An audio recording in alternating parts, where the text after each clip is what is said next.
Hi, എന്താ പാട്? സുഖല്ലേ? കുറേ ദിവസമായി നമ്മളെ കുറിഞ്ഞേട്ടന്റെ ജസ്നാനെ കണ്ടിട്ട്. അപ്പൊ ഈ ഇടക്ക് ഇന്നലെ ഞാനൊരു വീഡിയോ കണ്ടു. അതെന്തായിരുന്നു എന്നുള്ളതല്ലേ ആദ്യം ഞാൻ പിന്നെ പറ. അതിന്റെ മുമ്പ് ഇവള് ഹോസ്പിറ്റലിൽ സംബന്ധിച്ചിട്ട് കുറച്ചു കാലം നല്ല പൊറാട്ട നാടകമൊക്കെ കളിച്ച അവസാനം ഏറിപ്പോയി ആകെ കടന്ന് വിരകിയില്ലേ. അതും കഴിഞ്ഞിട്ട് ഓൾ എന്ത് ചെയ്തു? പറുതിട്ടിട്ട് ഒരു തസ്ബിമാലയും പിടിച്ചിട്ട് ഓള് വന്നു. ഏത് സംഖ്യകൾ മുഴുവൻ എടുത്തിട്ട് ഊക്കിക്കല്ലേ, ഇനി ഇറങ്ങിപ്പോയിക്കന്നെ ഒന്ന് കയറാൻ പറ്റുമോ നോക്കാൻ വേണ്ടിയിട്ട്. സംഗതി ആരും കൊണ്ട് മെയിൻ ചെയ്തില്ലാന്ന് മാത്രമല്ല, ഫുള്ള് നാറ്റക്കേസാവും ചെയ്തു. ഞാൻ ഇപ്പൊ എനിക്കൊരു വീഡിയോ കാണിച്ചു തരാം, ഒന്ന് കണ്ടോക്കണേ.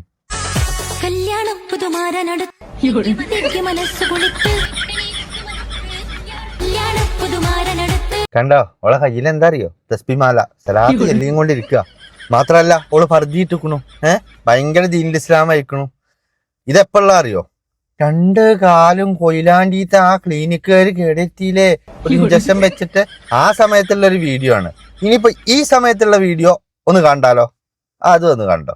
എല്ലാരെയും ഒരുപോണം കാണരുത് എന്നുള്ള ഒരു പഴഞ്ചൊല്ല് കേട്ടിട്ടുണ്ടോ? ആരെങ്കിലും ഒരാൾ തെറ്റ് ചെയ്താല് നമ്മുടെ സമൂഹം അതെല്ലാരിലേക്കും പൈ ചാരുന്ന ഒരു സമൂഹമാണ്. പൈ ചാരിയേ? അതെന്താ സാധനം? ഞങ്ങളൊക്കെ കസാലിൽ ഇരുന്നിട്ടാ ചാരല്ലേ? ഇജ്ജ് പൈമേ ചാരല്ലേ? പഴി ചാരിയാന്നാ ഉദ്ദേശിച്ച്? എന്നാ പറ. ഞാൻ ഇപ്പൊ ഉള്ളത് ഞങ്ങളുടെ കൊയിലാണ്ടി ഗവൺമെന്റ് ഹോസ്പിറ്റലിലാട്ടോ. ഒരു മാറ്റമില്ല. അത് ആ ഹോസ്പിറ്റലിൽ നിന്ന് പോകുന്നോളല്ല, ഏതെങ്കിലും ഒരു ഹോസ്പിറ്റലിന് എന്തെങ്കിലും ഒരു പണിയായിട്ടുണ്ടാവും. അതിന്റെ 4 പുറം ബാക്കി. അപ്പൊ നിങ്ങൾ വിചാരിക്കും എന്താണ് ഇനി ആരോടെങ്കിലും ഇഞ്ചക്ഷൻ മാറി കുത്തിപ്പോയോ എന്നൊക്കെ ചിന്തിക്കും. അതൊന്നും അല്ല കേട്ടോ. ഞങ്ങൾക്ക് അങ്ങനെ ഒരു വിചാരമില്ല, ഉണ്ടായിരുന്നു. അതൊന്നും കാലന് പോലും വേണ്ടെങ്കിൽ പിന്നെ എന്ത് ഇഞ്ചക്ഷൻ? ഒരു കാര്യമല്ല, ആ പ്രതീക്ഷയൊക്കെ പോയി. ഇജ്ജ് പറ കേട്ടോ. മുമ്പ് എനിക്ക് മറ്റൊരു പ്രൈവറ്റ് ഹോസ്പിറ്റലിന് കാലില് ഇഞ്ചക്ഷൻ മാറി കുത്തിപ്പോയിട്ട് 1.5 മാസമായി. അത് മാറാത്തത് കൊണ്ട് ഇപ്പതേ നമ്മുടെ ഗവൺമെന്റ് ഹോസ്പിറ്റലിലേക്ക് വന്നതാണ്. എടുത്തു വെച്ച് പറയേണ്ട ഒരു കാര്യം എന്താ വെച്ചാല്, ഇവിടുത്തെ ഡോക്ടർമാരുടെയും നഴ്സുമാരുടെയും സ്വഭാവത്തിനെ പറ്റിയാണ്. കാരണം എന്താ വെച്ചാല്, എനിക്ക് വെയിൻ കിട്ടല് വളരെ കുറവാണ്. വളരെ കുറവ് എന്ന് വെച്ചാൽ വളരെ കുറവാണ്. അത് ഈ കൊയിലാണ്ടിലുള്ള ഒരുവിധം ഹോസ്പിറ്റലുകാർക്കൊക്കെ അറിയാം. അതേപോലെ ഗവൺമെന്റ് ഹോസ്പിറ്റലിലെ നഴ്സുമാർക്കും അറിയാം. പക്ഷേ ഒരു മുഖം ചടപ്പിക്കാതെയോ അല്ലെ നമ്മളൊന്ന് വേദനാക്കുക പോലും ചെയ്യാതെ ഒരു 10 കുത്തിയ ദിവസങ്ങളുണ്ട് കേട്ടോ അവർക്ക് വെയിൻ കിട്ടാഞ്ഞിട്ട്.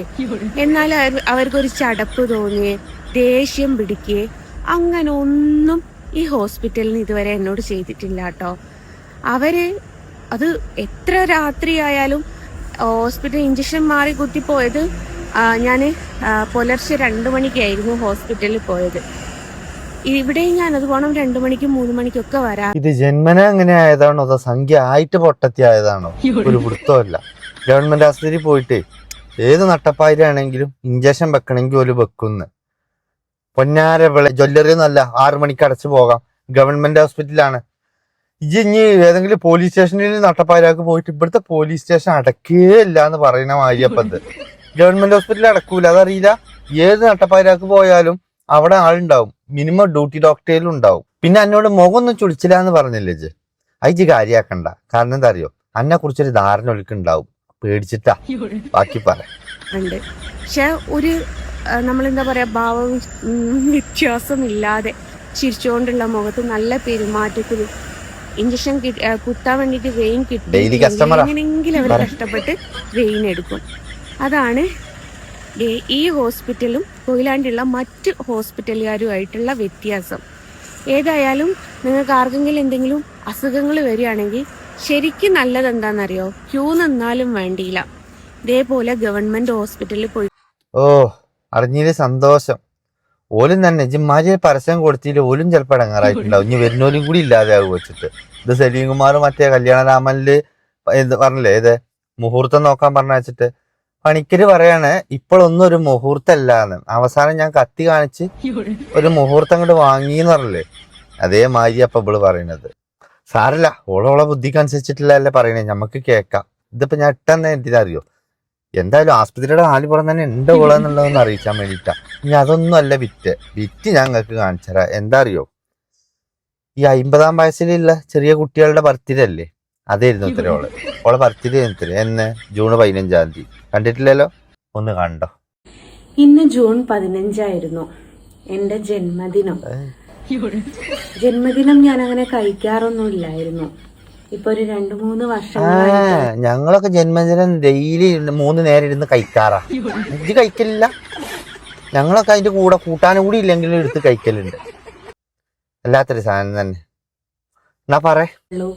ജന്മദിനം ഞാൻ കഴിക്കല് തുടങ്ങിയിട്ട്.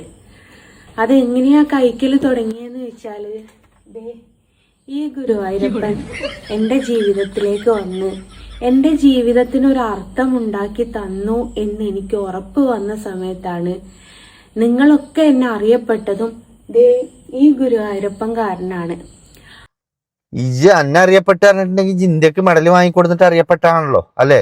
വർഗീയത ഉണ്ടാക്കിയിട്ട് സംഖ്യകൾ എടുത്ത് വരെ പുറത്തേക്ക് ഇട്ടു, അങ്ങനെ അറിഞ്ഞു. ഇതിപ്പോ ഒരു കള്ളനെ പിടിച്ചു കഴിഞ്ഞിട്ടുണ്ടെങ്കിൽ കള്ളൻ പറയാണ് എന്ത്, പടച്ചോനെ ഞാൻ എത്ര സ്തുതിച്ചാലും മതിയാവൂല, കാരണം എന്നെ അറിയപ്പെട്ട ഈ പടച്ചോൻ കാരനല്ലേ എന്ന്. ഓൻ ചിലപ്പോ ഒരു മാല പൊട്ടിച്ച് ഓടുന്നിടത്ത് കാരം പിടിച്ചു. അപ്പൊ ഓനറിയില്ലേ ഏതാ ബ്ലഡ്ജ്, ബാക്കി മൊഴിയേ. അപ്പൊ ആ ഒരു നിമിഷം ഞാൻ എന്റെ പിറന്നാൾ ആഘോഷിച്ചു തുടങ്ങിയത്. ഇന്ന് തന്നെ എന്റെ ജന്മദിനാണ്. ഞാൻ എന്റെ ഉമ്മാനെയോ വാപ്പാനെയോ കാണാൻ പോയിട്ടില്ല. തിരിച്ച് ഞാനിതേ എന്റെ കണ്ണനെ ഒന്ന് കാണാൻ പോയി. കണ്ണനില്ലാത്ത ലോകത്ത് ഇനി എനിക്ക് ജീവിക്കാൻ പറ്റുമോ എന്നുള്ളത് എനിക്കറിയില്ല കേട്ടോ. കാരണം അത്രമേ. എന്താ കണ്ണനെ പറ്റി? കണ്ണനില്ലേ ലോകത്ത്? കണ്ണനെ എവിടേക്ക് പോയി? ഇതിപ്പോ എന്തുടായിപ്പാണ് അവള് കൊടുക്കുന്നത്? എന്തൊക്കെ ഉദ്ദേശിച്ചിട്ടാണ് 37 കൊണ്ട് പോന്നിക്കണ് ഇപ്പോ. കണ്ണനില്ലാത്ത ലോകത്ത് എന്നൊക്കെ പറയുന്നുണ്ട്. കണ്ണല്ലാത്ത ലോകം ഏതാണെന്ന് എന്റെ ഹിന്ദുക്കളൊക്കെ കണ്ണൻ ഈ ലോകത്തുണ്ട്, തൂണിലും തുരുമ്പിലും ഉണ്ടെന്ന് വിശ്വസിക്കുന്നവരാ. ഇതിപ്പോ എന്തേ കണ്ണപ്പ വരലില്ലേ നട്ടപ്പായിരാക്ക്? അത് കുരിഞ്ഞേട്ട അവിടെ ഉണ്ടാകൊണ്ടാ കറജ് പറ. ഞാൻ ഇഷ്ടപ്പെടുന്നു കണ്ണന് വേണ്ടിയിട്ട് അത്രമേൽ ഡെഡിക്കേറ്റഡ് ആവുന്നുണ്ട് ഞാന്. അപ്പോ ഒരപേക്ഷ മാത്രമേ ഉള്ളൂ, ഒരിക്കലും ഞാൻ വരയ്ക്കുന്ന കണ്ണന്റെ ചിത്രം നിന്നു പോവരുതേ എന്നുള്ളത്. കാരണം എന്താ വെച്ചാല് എനിക്ക് എന്റെ വീട്ടില് അത് കുഴപ്പമില്ല, ഇരിക്കണത് വരച്ചാ മതി. നിക്കണത് വരച്ചാലുള്ള ഇപ്പൊ നിന്നു പോവുക, ഇരിക്കണത് വരച്ചാ മതി. ഇനി എന്താ പ്രശ്നം? കാരണം എന്താ വെച്ചാല് എനിക്ക് എന്റെ വീട്ടില് വരച്ചു വെക്കുന്നതിന് ഒരുപാട് പരിമിതികളുണ്ട്. നിങ്ങൾ നോക്കുക, വേറൊരു മോഡൽ കണ്ണൻ ഇവിടെ ഉണ്ട്, വേറൊരു മോഡൽ കണ്ണൻ ഇവിടെ ഉണ്ട്, അതേപോലെ വേറൊരു മോഡൽ കണ്ണൻ ഇവിടെയുണ്ട്. അപ്പൊ എനിക്ക് വീട്ടിൽ ഇങ്ങനെ വരച്ച് സൂക്ഷിച്ചു വെക്കുക എന്ന് പറയുന്നത് വളരെ ബുദ്ധിമുട്ടുള്ള ഒരു കാര്യമാണ്. അതിപ്പോ എന്താ എനിക്ക് ബുദ്ധിമുട്ടായി തുടങ്ങിയത്? ഇങ്ങനെ അല്ലല്ലോ പറഞ്ഞിരുന്നത്. വീട്ടില് വരച്ചു വെച്ചിട്ട് കണ്ണൻ എനക്ക് എന്തൊക്കെ രാത്രി 1:45 2 മണിക്കോ എപ്പോഴൊക്കെ വരലുണ്ട്, കാണലുണ്ട്, പോക്കുണ്ട്. ഇതൊക്കെ ജനല പറഞ്ഞിരുന്നു മകളെ. ഇപ്പൊ എന്തേ പറഞ്ഞ ബുദ്ധിമുട്ടായി കണ്ണന്? അതൊന്നും മനസ്സിലായില്ല, അതൊന്നും എക്സ്പ്ലെയിൻ ചെയ്താ. അപ്പം എന്റെ മരണം വരെ എന്റെ തുടങ്ങിയോളെ മരണം വരെ ഓള് ജീവിച്ചിരിക്കും, അതിന് ശേഷം ജീവിച്ചിരിക്കൂല. ഇതൊക്കെയല്ലേ ഇപ്പൊ പറയണേ? എന്റെ കണ്ണനെയും വരച്ചോണ്ടിരിക്കണം എന്നാണ് എന്റെ ആഗ്രഹം. അത് കണ്ണൻ തന്നെ സാധിപ്പിച്ചു തരുമെന്ന് വിചാരിക്കുന്നു. അതേപോലെ നിങ്ങളോടും ഞാൻ പറയാണ്, നിങ്ങൾക്ക് ആർക്കെങ്കിലും കണ്ണന്റെ ഫോട്ടോ ആവശ്യമുണ്ട് എന്നെ ഒന്ന് കോണ്ടാക്ട് ചെയ്യുക. അത് ഒരു ബിസിനസ് നിങ്ങൾ നൈസിലൊരു കച്ചവടാണ്. എങ്ങനെയുണ്ട്? അവിടുന്ന് ഇങ്ങോട്ട് തുടങ്ങി അവസാനം എത്തിപ്പെട്ടത് ഏതറിയോ? നിങ്ങൾക്ക് കണ്ണൻ ആവശ്യമുണ്ടെങ്കിൽ തൽക്കാലം എന്തായാലും ഇജ്ജ് വരച്ച കണ്ണൻ എന്തായാലും ഇവിടെ ആർക്കും ആവശ്യമല്ല, ഇജ്ജ് അടുത്ത ബസ് സ്റ്റോപ്പിക്ക് പോയിക്കും കേട്ടോ. ഇത്തിരിയും ഒരു ഫോട്ടോ വാങ്ങാനാണ്. മറ്റേ എന്താ പറയാ, KP ഉമ്മർ പറയില്ലേ, പണ്ടൊക്കെ എന്റെ അച്ഛൻ മദ്യം ഒഴിച്ചൊഴിച്ചു തരുമായിരുന്നു എന്ന് പറയില്ലേ. ഒരു ഗ്ലാസ് മദ്യത്തിന് വേണ്ടിയിട്ട് തന്തപ്പുഴയുടെ മുന്നിൽ നിന്നിട്ട് വേഷം കെട്ടുന്ന ഒരു സിനിമ കണ്ടിട്ടില്ലേ? അത് ഏതാ എനിക്ക് ഓർമ്മല്ല, ബ്ലാക്ക് ആൻഡ് വൈറ്റാ. അതേമാതിരി അപ്പോൾ പറഞ്ഞ് വന്നിട്ട് അവസാനം എത്തിപ്പെട്ടത് എവിടേക്കറിയോ? ഒരു ഫോട്ടോ വേണേ നിങ്ങളോട് വാങ്ങിക്കോളൂ, വേറെ 20,999 ഉറുപ്പിയുള്ളൂ. ഏത് ഇപ്പോൾ ഈ പ്രിന്റ് എടുത്തോണ്ടിരുന്ന സാധനം. ശരി, എന്നാ ബാക്കി പറ.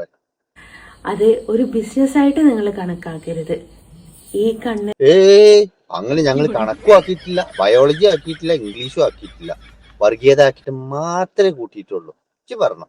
എന്നെന്നും എനിക്ക് വരച്ച് എന്റെ ജീവിതം മുഴുവനും മരണം വരെ ഈ കണ്ണിന്റെ കൂടെ സമയം ചെലവഴിക്കാൻ വേണ്ടിയിട്ടാണ്. ആ ഇജ്ജ് ചെലവഴിക്കണ സമയവും കണ്ണനൊക്കെ ഞങ്ങൾക്ക് അറിയാം. അതങ്ങോട്ട് മാറ്റിപ്പൊടി. അപ്പൊ ഞാൻ ബർത്ത്ഡേയുടെ കാര്യം പറഞ്ഞില്ല. ബർത്ത്ഡേ കണ്ട എനിക്ക് അതും കൂടി ഒന്ന് കണ്ട.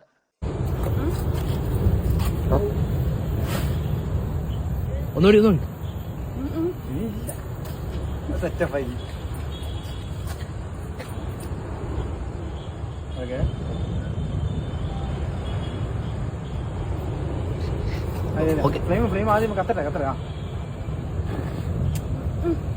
നേരത്തെ ഇതില്ല, ആരോഗ്യമില്ല ഇനി.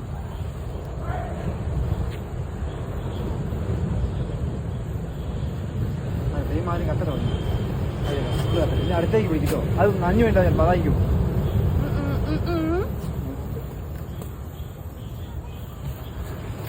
Okay okay okay.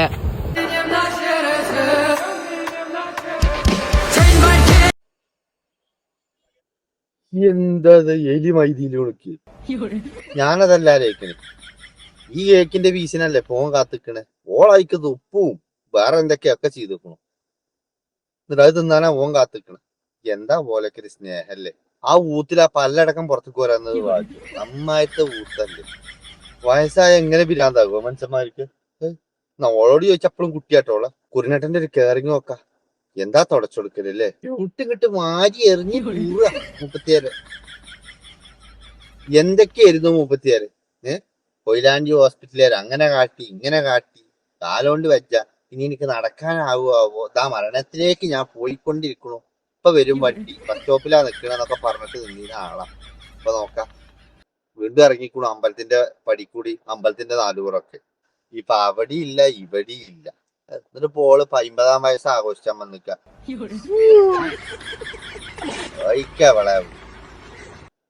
ശരി, ഞാൻ പോട്ടെ.